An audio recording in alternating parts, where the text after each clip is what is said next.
Swastiastu. Assalamualaikum warahmatullahi wabarakatuh. Salam sejahtera bagi kita semua. Namo Buddhaya dan salam kebajikan. Perkenalkan, nama saya Kartakarta Hendrawan, kelas manajemen di agama. Hari ini saya akan menjelaskan atau merangkum tugas kedua pada kuliah agama. Yang pertama kita bahas di sini adalah kaidah-kaidah agama.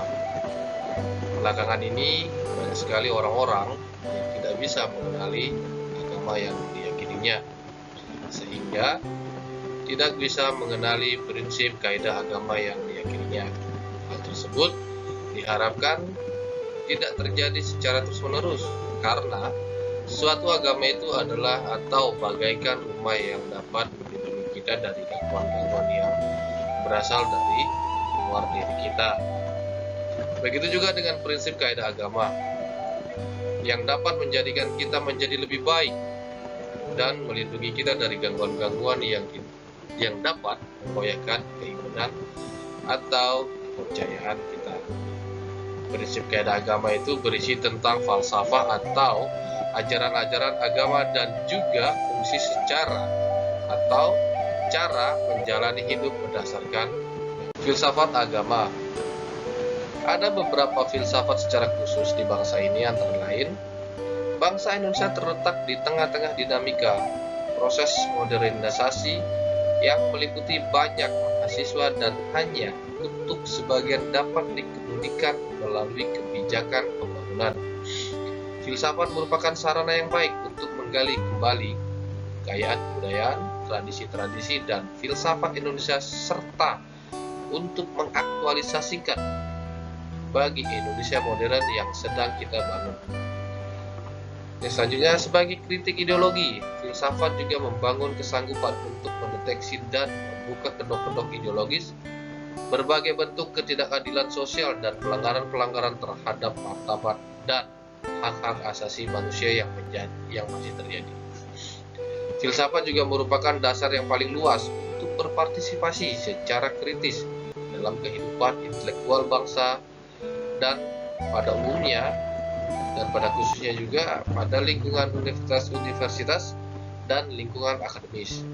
Salah satu fungsi terpenting filsafat adalah bahwa ia menyediakan dasar dan secara sekaligus bagi diadakannya dialog di antara agama-agama yang ada di Indonesia pada umumnya dan secara khusus dalam rangka kerjasama antara agama dalam membangun masyarakat adil makmur berdasarkan Pancasila. Jadi, filsafat adalah dasar bagus bagi dialog antar agama karena argumentasinya mengacu pada manusia dan rasionalitas pada umumnya, tidak terbatas pada pendekatan salah satu agama tertentu. Itu pun tanpa mengurangi pentingnya sikap beragama.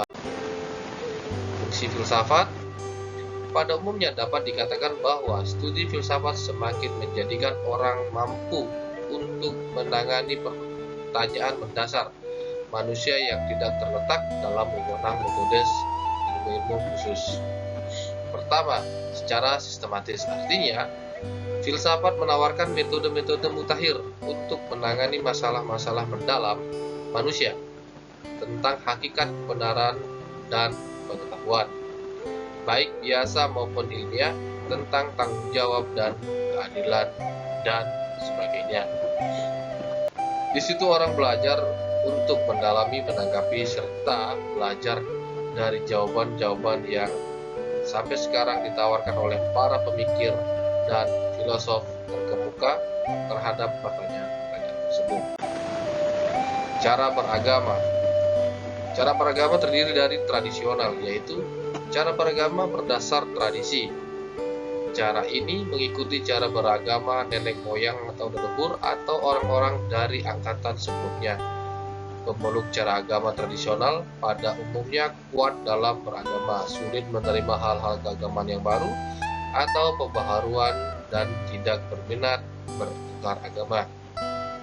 Yang selanjutnya, cara beragama secara formal, yaitu cara beragama berdasarkan formalitas yang berlaku di lingkungannya atau bermasyarakatnya.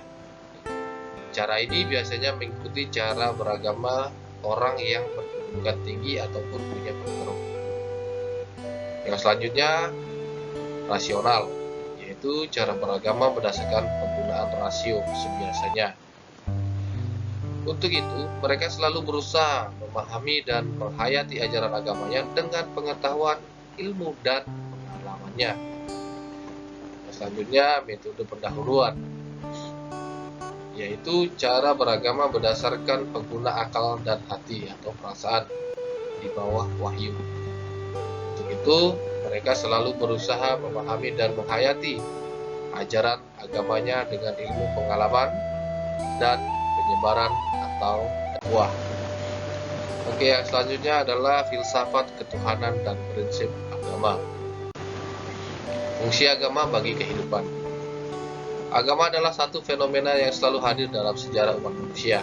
Bahkan dapat dikatakan bahwa sejak manusia ada, fenomena agama telah hadir. Yaitu fungsi agama bagi kehidupan adalah ada beberapa alasan tentang mengapa agama itu sangat penting dalam kehidupan manusia. Antara lain adalah karena agama merupakan sumber moral, karena agama merupakan petunjuk kebenaran. Kedua, karena agama merupakan sumber informasi tentang masalah metafisika. Yang ketiga, karena agama memberikan bimbingan rohani bagi manusia baik dikala suka maupun dikala duka. Sumber pedoman hidup bagi individu maupun kelompok. Selanjutnya, mengatur tata cara manusia dan Tuhan, makhluk hidup, dan serta hubungan manusia dengan manusia. Selanjutnya, merupakan keterangan tentang prinsip benar atau salah. Masih banyak lagi fungsi agama bagi kehidupan kita selanjutnya. Prinsip-prinsip agama dalam kehidupan. Prinsip kebebasan beragama atau berkeyakinan memberikan jaminan perlindungan bagi semua manusia untuk memeluk agama atau berkeyakinan tertentu. Sebagai hak asasi manusia, kebebasan beragama atau berkeyakinan dapat dipandang sebagai hak negatif atau positif sekaligus. Ada beberapa hal terkait dengan prinsip beragama sebagai berikut. Pertama, prinsip keadilan. Menjadi prinsip pertama dalam membentuk tatanan masyarakat yang baik. Contohnya, Islam mengajarkan bahwa kita mesti berlaku adil terhadap siapa saja dan kapan saja, tanpa membeda-bedakan seseorang berdasarkan agama, status sosial, suku, dan lain sebagainya. Adil juga bermakna seimbang dalam semua aspek kehidupan. Prinsip kedua adalah ihsan. Ihsan bermakna melakukan sesuatu yang paling baik dan memiliki makna yang lebih tinggi daripada keadilan.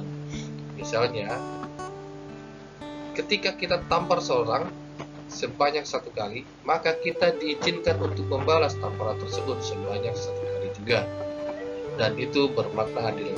Tetapi jika kita tidak membalas dan memberi maaf, maka itulah yang disebut dengan ihsan. Prinsip ketiga adalah berbuat baik kepada kaum kerabat.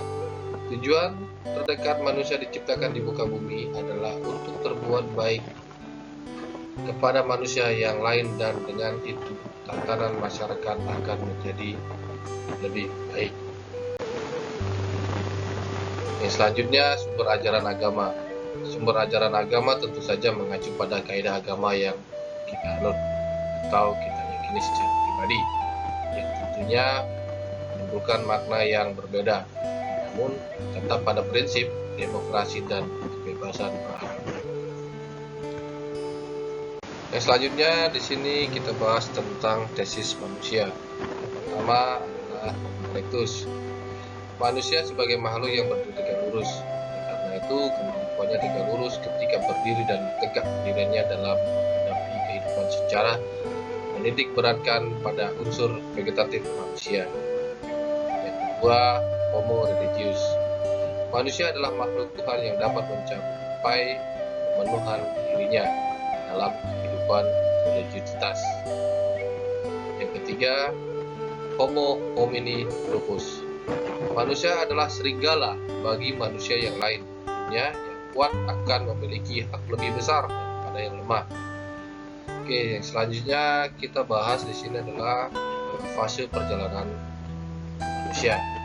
Di sini ada ayah yang menghasilkan sel sperma, ada ibu yang menghasilkan sel telur. Nah, fase berikutnya adalah fase pembuahan dalam rahim, terjadi selama 40 hari. Dan selanjutnya juga ada fase penciptaan selama 40 hari, ada fase segumpal daging, dan fase terbentuk tulang. Dan selanjutnya muncullah kelahiran dan juga seterusnya sampai menuju ke kematian. Hakikat manusia. Hakikat pencipta manusia adalah semata-mata hanya untuk beribadah kepada Tuhan yang Maha Esa. Menurut para ahli agama, ibadah yang dimaksud adalah ibadah yang menyangkut hubungan manusia dengan Tuhan yang Maha Esa, atau hubungan vertikal maupun hubungan manusia dengan sesamanya, atau hubungan horizontal. Martabat manusia dalam beragama yaitu mempunyai kecenderungan dekat dengan Tuhan yang Maha Esa, sadarkan kehadirannya. Yang kedua, dikaruniai pembawaan yang mulia dan bermartabat. Selanjutnya, mempunyai kesadaran moral, dapat membedakan antara baik dan jahat. Jiwanya tidak akan damai kecuali dengan mengingat Tuhan yang Maha Esa. Selanjutnya, konsep kemanusiaan dari berbagai kitab suci. Di sini konsep kemanusiaan pada dasarnya dijelaskan kemanusiaan adalah sifat hakiki manusia yang membedakan manusia dengan makhluk lain. Pada dasarnya, yang membedakan manusia dengan makhluk lain adalah martabat manusia karena manusia memiliki kemanusiaan yang inherent. Oleh karena itu, bagian ini akan menjelaskan kemanusiaan sebagai dasarnya untuk landasannya hak asasi manusia yang aksimonitas dan tidak memerlukan pembelaan teoritis. Untuk itu, pertama-tama yang akan dijelaskan adalah apa itu manusia. Selanjutnya menjelaskan kemanusiaan dan martabat manusia yang hakikatnya sama sebagai nilai manusia yang tidak terpisah atau melekat secara alamiah dalam diri manusia yang diberikan oleh Tuhan sejak lahirnya. Kemanusiaan adalah hukum. Oleh karena itu, bagian ini akan menjelaskan atribut sebagai asas prinsip hukum pada kemanusiaan yang maknanya telah dijelaskan sebelumnya di atas. Untuk itu, pertama-tama yang dijelaskan adalah konsep asas hukum dan selanjutnya dikualifikasikan bahwa kemanusiaan lebih tepat sebagai asas hukum atau legal principle ketimbang sebagai rule. Kemanusiaan adalah hukum. Sama seperti sebelumnya, selanjutnya pengertian asas hukum dapat dilihat dari beberapa definisi yang dinyatakan oleh pakar hukum, di antaranya yang pertama, asas hukum menurut Sucipto Raharjo, sebagaimana dikutip oleh Rahmadi Usman, menyatakan bahwa asas hukum merupakan jantung atau peraturan hukum. Ia merupakan landasan yang paling luas bagi lahirnya suatu peraturan hukum. Peraturan hukum itu pada akhirnya bisa dikembalikan kepada asas-asas hukum tersebut, kecuali disebut landasan. Asas hukum ini layak sebagai alasan bagi lahirnya peraturan hukum atau merupakan rasio legis dari peraturan hukum. Kalau demikian, dengan adanya hukum-hukum itu bukan sekedar sekumpulan peraturan-peraturan karena asas itu mengandung nilai-nilai tuntunan etis merupakan peraturan hukum dengan cita-cita atau pandangan etis bermasyarakat.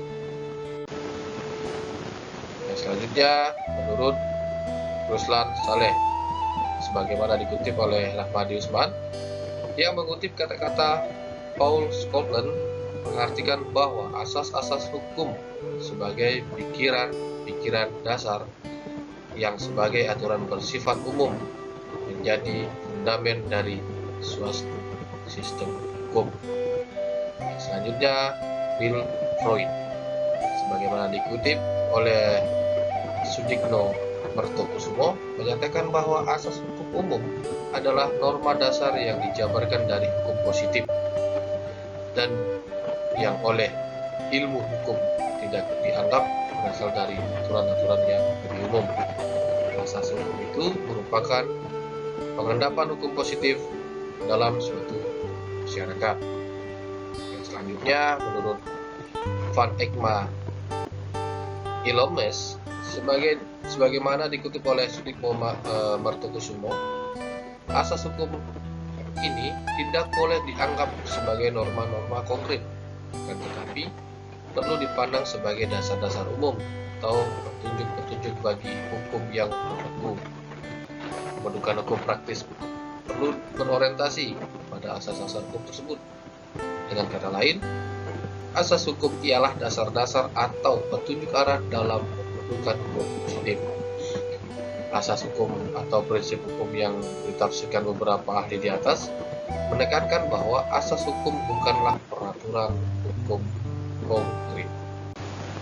Selanjutnya, perbedaan antara asas hukum dan aturan hukum tersebut terlihat dari beberapa perbedaan mendasar, yaitu asas hukum merupakan dasar pemikiran yang umum dan abstrak, sedangkan aturan hukum merupakan peraturan yang real. Selanjutnya, asas adalah suatu ide atau konsep, sedangkan aturan hukum adalah penjabaran dari ide tersebut. Ketiga, asas hukum tidak mempunyai sanksi, sedangkan norma-norma atau aturan hukum mempunyai sanksi. Tentu saja keduanya berbeda, karena asas hukum adalah merupakan latar belakang dari adanya suatu hukum konkret, sedangkan aturan hukum adalah hukum konkret itu sendiri. Atau bisa juga dikatakan bahwa asas adalah asal mula dari adanya suatu norma atau aturan hukum. Asas kemanusiaan sebagai hukum. Dengan pengertian lain, muatan normatif konten tersebut adalah preskripsi yang diberikan oleh asas. Preskripsi itulah yang akan dirumuskan dari kemanusiaan sebagai asas hukum, akan dibandingkan dengan pasal 6 ayat 1 huruf B Undang-Undang Nomor 12. Hasil dari perbandingan ini adalah preskripsi asas kemanusiaan sebagaimana dimaksud dalam pasal 6 ayat 1 huruf B Undang-Undang Nomor 12 tahun 2011 dapat dibenarkan dan sejalan dengan diberikan oleh pasal 6 ayat 1 huruf B Undang-Undang Nomor 12 tahun 2011. Penghormatan hak asasi manusia serta harkat dan martabat setiap manusia. Dalam kasus ini tentang menghormati kontennya adalah asas kemanusiaan, penulis dapat bersetuju dengan penjelasan pasal 6 ayat 1 kemanusiaan dan HAM. Hal ini dapat dibenarkan dengan ayat 1b Undang-Undang Nomor 12 tahun 2011 yang telah mendeskripsikan kemanusiaan serta HAM, yaitu dapat dibenarkan sebagai hukum yang berfungsi menjadi landasan etis dan bersifat moral yang membatasi kebijakan legislasi dalam harus dimiliki setiap manusia di dunia yang dapat melindungi dan memperlakukan manusia sesuai dengan hakikat manusia. Kerukunan antar umat beragama. Pengertian kerukunan antar umat beragama yaitu yang pertama, kerukunan berasal dari kata rukun. Dalam Kamus Besar Bahasa Indonesia, Departemen Pendidikan dan Kebudayaan, cetakan ketiga tahun 1990, artinya rukun adalah perihal keadaan hidup rukun atau perkumpulan yang berdasarkan tolong-menolong atau persahabatan. Kerukunan juga diartikan adanya suasana persaudaraan dan kebersamaan antara semua orang meskipun mereka berbeda secara suku, ras, budaya, golongan. Kerukunan juga bisa bermakna suatu proses untuk menjadi rukun karena sebelumnya ada ketidakrukunan serta kemampuan dan kemauan untuk bersama dengan damai dan tentram. Pengertian kerukunan umat beragama antara lain sekarang adalah kerukunan antar umat beragama adalah suatu kondisi sosial ketika golongan agama bisa hidup bersama tanpa mengurangi hak dasar masing-masing untuk melakukan kewajiban agamanya. Masing-masing pemeluk agama yang baik haruslah hidup rukun dan damai. Karena itu, kerukunan antar umat beragama tidak mungkin akan lahir dari sikap fanatisme dan sikap tidak peduli atas hak keberagaman dan perasaan lain. Tapi dalam hal ini tidak diartikan bahwa kerukunan hidup antar umat beragama memberi ruang untuk mencampurkan unsur-unsur tertentu dari agama yang berbeda, sebab hal itu akan merusak nilai agama itu sendiri.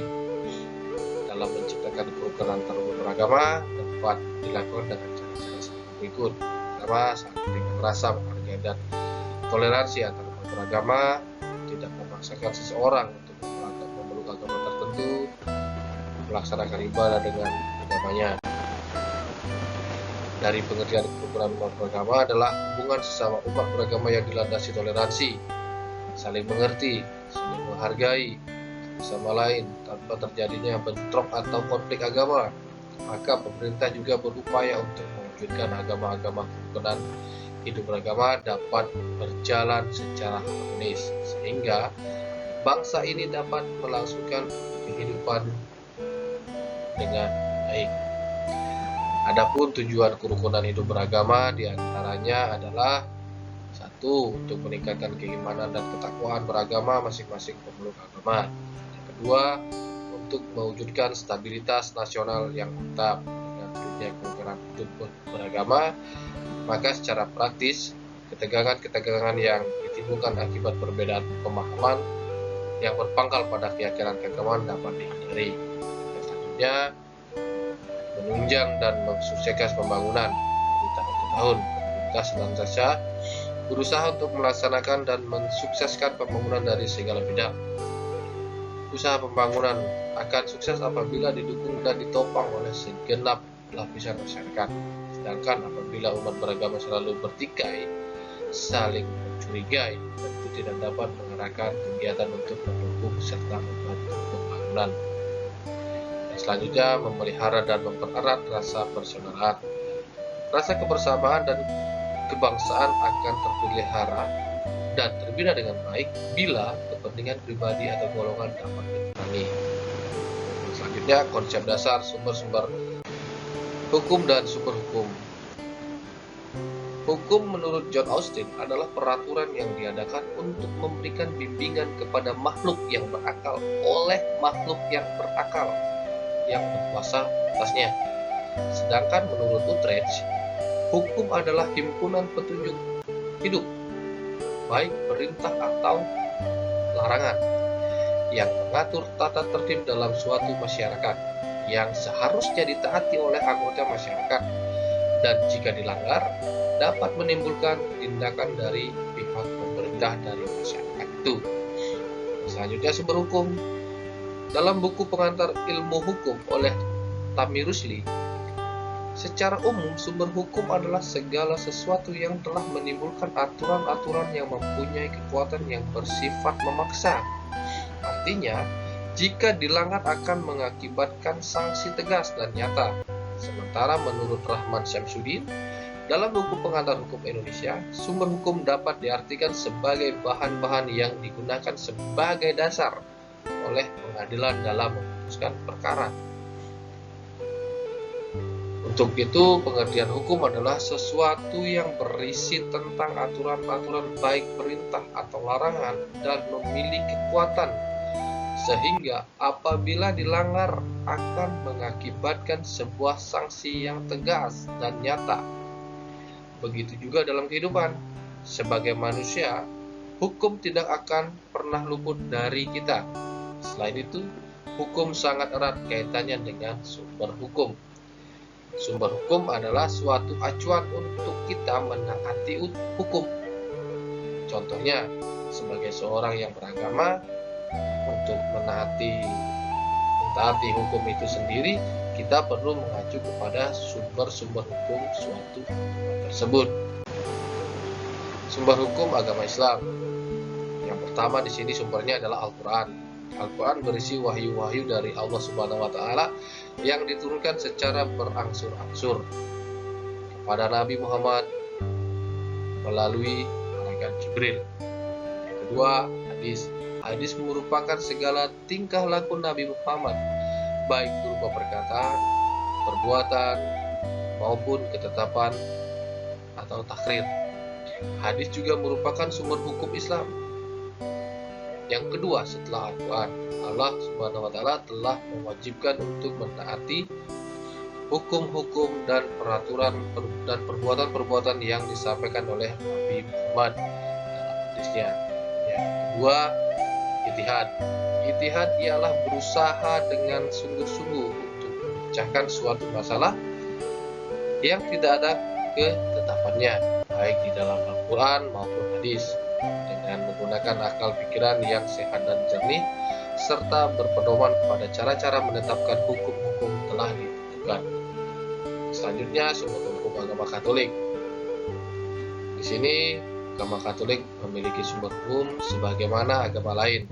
Agama Kristen mengakui bahwa mereka memiliki kitab suci yang mereka yakini sebagai sumber pandangan hidup.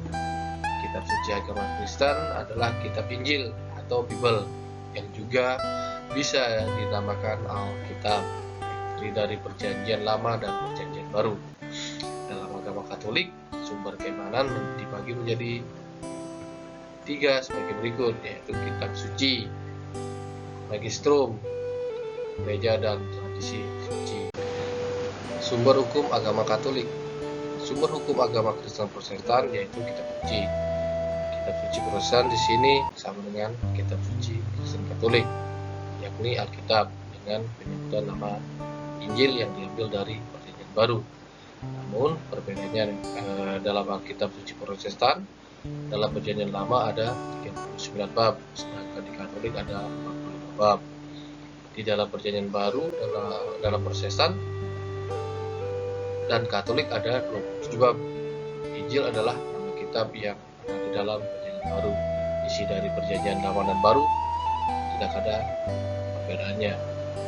Selanjutnya, sumber hukum agama Hindu. Secara umum, sumber hukum agama Hindu dibagi menjadi 2 kelompok, yaitu kitab Sruti dan kitab Smriti. Sruti yang berarti yang didengar atau wahyu. Yang tergolong kitab Sruti adalah kitab-kitab yang ditulis berdasarkan wahyu Tuhan, seperti misalnya Weda, Upanishad, dan Bhagavad Gita. Dalam perkembangannya, Weda dan Upanishad dibagi lagi menjadi beberapa bagian yang kecil, seperti misalnya Rigveda, Isopanishad. Kitab Weda berjumlah 4 bagian, sedangkan kitab Upanishad berjumlah 108 buah. Semerti juga, atau semerti yang berarti yang diingat atau tradisi. Yang tergolong kitab Semerti adalah kitab-kitab yang tidak memutar wahyu Tuhan, melainkan kitab yang ditulis berdasarkan pemikiran. Jadi perbedaannya adalah kitab Sruti, kitab yang tergolong wahyu Tuhan. Jadi kitab Semerti, kitab yang tidak memutar wahyu Tuhan. Sumber hukum agama Buddha. Setiap aliran Buddha berpegang teguh kepada Tripitaka atau sebagai rujukan utama, karena di dalamnya tercatat sabda dan ajaran Sang Hyang Buddha Gautama. Tripitaka merupakan istilah yang digunakan oleh sebagai sekte Buddhis untuk menggambarkan sebagai naskah kanon mereka. Sesuai dengan makna istilah tersebut, Tripitaka pada mulanya mengandung 3 keranjang akan berbagai pengajaran. Pertama, Sutra Pitaka, Vinaya Pitaka, dan Abhidharma Pitaka, di mana ketiga pengajaran ini adalah hasil klasifikasi dan catatan para pengikut Sang Hyang Buddha Gautama yang masing berisi sebagai berikut. Sutta Pitaka adalah khotbah Sang Buddha, Vinaya Pitaka adalah peraturan-peraturan atau tata tertib para biksu, dan Abhidharma Pitaka ajaran hukum, metafisika, dan psikologi. Kesimpulan. Jadi kesimpulannya, hukum adalah suatu yang berisi tentang aturan-aturan baik perintah atau larangan dan memiliki kekuatan sehingga apabila dilanggar akan mengakibatkan sebuah sanksi tegas dan nyata. Kedua, hasil dari kesimpulan di atas, sumber hukum adalah suatu acuan untuk mentaati hukum itu sendiri. Yang ketiga, sumber hukum agama Islam adalah Al-Quran sebagai kitab suci para muslim, kedua hadis sebagai segala perilaku perkataan Rasulullah, ketiga ijtihad yaitu menggunakan akal sehat karena tidak ada di Al-Quran dan hadis. Yang keempat, sumber hukum agama Kristen Katolik adalah kitab suci agama Kristen yaitu kitab Injil dan Bible, dan juga dinamakan Alkitab yang terdiri dari Perjanjian Lama dan Perjanjian Baru. Yang kelima, sumber hukum agama Kristen Protestan, sumber hukumnya yaitu kitab suci Protestan sama dengan kitab suci Kristen Katolik, yaitu Alkitab dengan penyebutan nama Injil yang diambil dari Perjanjian Baru. Selanjutnya, sumber hukum agama Hindu yaitu merujuk pada dua kelompok kitab, yaitu kelompok kitab Shruti dan kelompok kitab Smriti. Macam-macam kitabnya adalah Weda, Bhagavad Gita, Upanishad, Purana, Itihasa. Agama Hindu mengenal berbagai kitab lainnya seperti Tantra, Jyotisa, Darsana, Salva Sutra, Niti Sastra, Kalpa, Chandra, Canda, dan lain-lain. Kebanyakan kitab tersebut tergolong ke dalam kitab Smriti karena memuat ajaran astronomi, ilmu hukum, ilmu tata negara, ilmu sosial, ilmu pemimpinan, ilmu bangunan, dan pertukangan, dan lain-lain. Ketujuh, sumber hukum agama Buddha yaitu Tripitaka yang berisi sabda dan ajaran Sang Hyang Buddha Gautama. Selanjutnya, kerukunan umat beragama dan implementasi dalam multi konteks. Teori multikultural. Masyarakat Indonesia terdiri dari beragam suku bangsa, budaya, dan agama. Keragaman budaya tersebut menjadikan bangsa Indonesia sebagai bangsa multikultural. Menurut Kamus Besar Bahasa Indonesia, multikultural bersifat keberagaman budaya. Multikultural berasal dari kata multi yang berarti banyak dan kultural berarti budaya. Multikultural adalah keberagaman budaya yang menggambarkan kesatuan berbagai kelompok sosial, budaya, dan suku bangsa. Teori multikultural pertama adalah Socrates. Gagasan yang dekat dengan makna multikultural adalah tentang self-knowledge. Menurutnya, self-knowledge merupakan mahkota dari pendidikan setiap individu. Pengembangan self-knowledge hanya dapat dilakukan ketika seseorang tengah beranjak dewasa. Pada tahap ini, individu dapat memilah dan memilih mana yang baik dan mana yang buruk berdasarkan keyakinan dan bukan karena faktor emosi atau feeling sementara. Yang kedua, Plato. Plato menjelaskan prinsip multikultural dalam sebuah rancangan kurikulum pendidikan liberal arts yang kualitasnya sepadan dengan kurikulum ilmu atau pendekatan ekonomi maupun politik. Yang selanjutnya, Jean Piaget dalam berbagai ulasan dan teoritisnya, Piaget selalu tertarik pada bagaimana pengetahuan manusia itu tumbuh dan berkembang. Dia berkeyakinan bahwa setiap orang mengalami perkembangan. Dan selanjutnya, Maurice Gallen. Maurice Gallen juga merupakan orang pertama yang mengkonstruksi teori pluralisme budaya.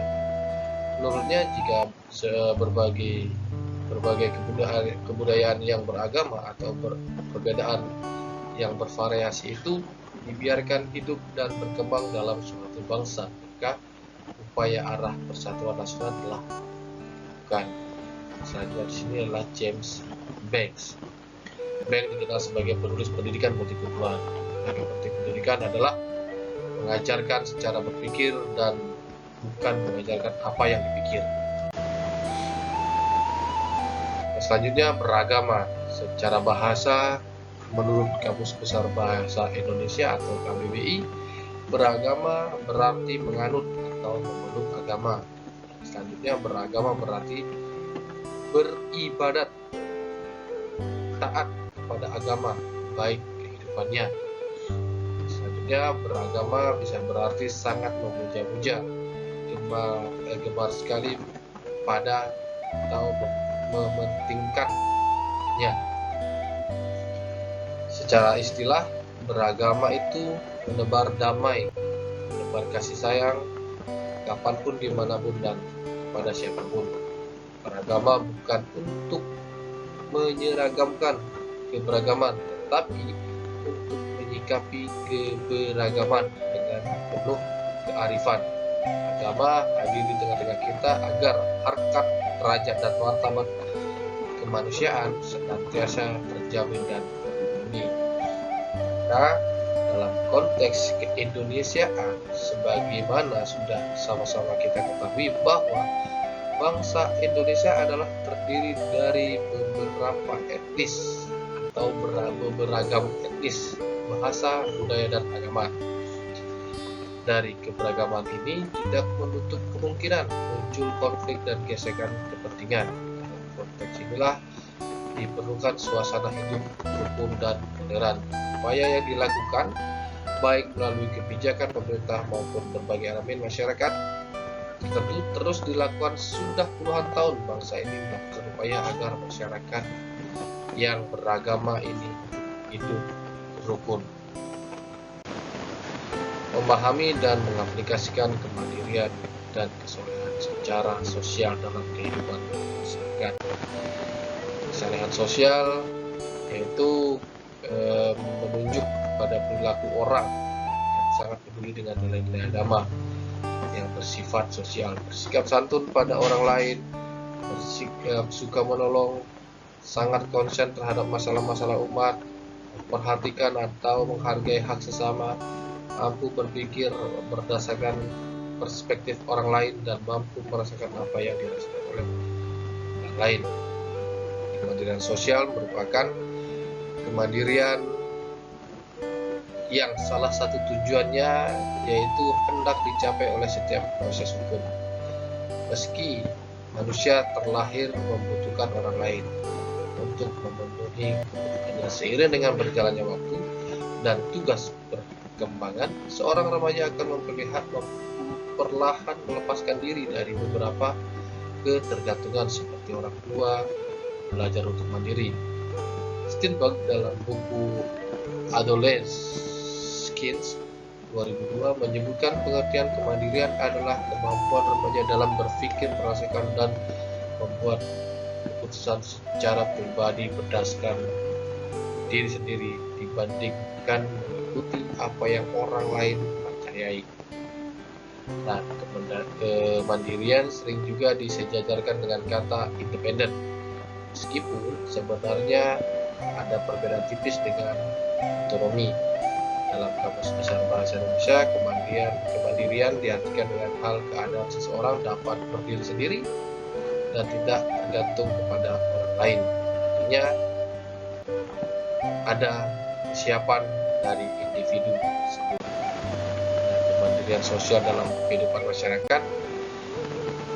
Pengertian kemandirian yaitu kemandirian adalah tindakan dari seseorang untuk memecahkan masalah yang dihadapi tanpa mengharapkan bantuan dari orang lain. Orang tersebut akan bertanggung jawab kepada keputusan yang telah diambil berdasarkan pertimbangan-pertimbangan dari dirinya. Arti kemandirian dengan kemampuan mengatur diri sendiri sesuai dengan hak dan kewajiban yang dimiliki, bertanggung jawab atas keputusan, tindakan, dan perasaan sendiri, baik yang berhubungan dengan tindakan secara fisik ataupun perasaan secara psikis.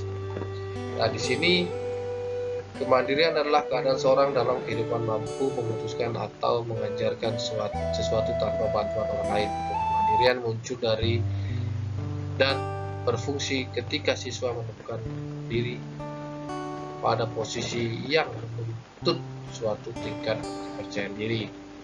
Selanjutnya juga menurut Sternberg yang dikutip oleh Desmita bahwa kemandirian itu berbeda dengan ketergantungan, karena tidak tergantung merupakan bagian untuk memperoleh kemandirian. Kemandirian memerlukan tanggung jawab. Mereka yang mandiri adalah mereka yang bertanggung jawab. Mereka yang mandiri adalah mereka yang bertanggung jawab, berinisiatif, memiliki keberanian dan sanggup menerima dan mempelajari apa yang sudah dilakukan. Nah, berdasarkan definisi yang dikemukakan oleh para ahli di atas, dapat disimpulkan bahwa kemandirian merupakan sikap yang tidak bergantung dengan orang lain serta memiliki tanggung jawab dan berinisiatif. Nah, di sini ada beberapa aspek kemandirian, yaitu tanggung jawab, otonomi, inisiatif, kontrol diri. Nah, tanggung jawab yaitu kemampuan memikul tanggung jawab, kemampuan untuk menyelesaikan suatu tugas, mampu mempertanggungjawabkan hasil kerjanya, mampu menjelaskan peranan baru, memiliki prinsip mengenai apa yang benar dan salah dalam berpikir dan bertindak. Yang kedua, otonomi ditunjuk dengan mengajarkan tugas sendiri, yaitu suatu kondisi yang ditunjuk dengan tindakan yang dilakukan atas kehendak sendiri dan bukan orang lain, dan tidak tergantung pada orang lain, dan memiliki rasa percaya diri dan kemampuan mengurus diri sendiri. Yang selanjutnya, inisiatif. Inisiatif ditunjukkan dengan kemampuan berpikir dan bertindak secara kreatif. Yang selanjutnya adalah kontrol diri. Kontrol diri ini adalah kontrol yang kuat, ditunjukkan dengan pengendalian tindakan dan emosi, mampu mengatasi masalah, dan kemampuan melihat sudut pandang orang lain. Jenis-jenis kemandirian. Kemandirian yang pertama di sini ada kemandirian sosial, kemandirian tingkah laku, kemandirian nilai. Dan juga ciri-ciri kemandirian yaitu berinisiatif dalam segala hal, mampu mengerjakan tugas rutin yang dapat dipertanggungjawabkan padanya tanpa mencari pertolongan orang lain. Dan selanjutnya, memperoleh kepuasan dari pekerjaannya, mampu mengatasi rintangan yang dihadapi dalam mencapai kesuksesan, mampu berpikir kritis, kreatif, inovatif terhadap tugas yang diberikan, tidak merasa rendah diri apabila harus berbeda pandangan dengan orang lain, dan berani mengemukakan pendapat di hadapan orang banyak. Nah, bentuk kemandirian di sini adalah kemandirian emosi, yaitu kemampuan mengontrol emosi sendiri dan tidak tergantung emosi kepada orang lain. Kedua, kemandirian ekonomi, yaitu kemampuan mengatur ekonomi sendiri dan tidak tergantungnya kebutuhan ekonomi pada orang lain. Dan selanjutnya, kemandirian intelektual, yaitu kemampuan untuk mengatasi berbagai masalah yang dihadapi. Dan yang terakhir di sini ada kemandirian sosial, yaitu kemandirian untuk mengadakan interaksi dengan orang lain dan tidak tergantung dengan aksi orang lain. Pengertian kemandirian sosial. Nah, kemandirian sosial ini merupakan kemampuan untuk menggandakan atau mengadakan interaksi dengan orang lain dan tidak bergantung pada aksi orang lain. Faktor-faktor yang mempengaruhi kemandirian sosial ini adalah yang pertama, gen atau keturunan orang tua.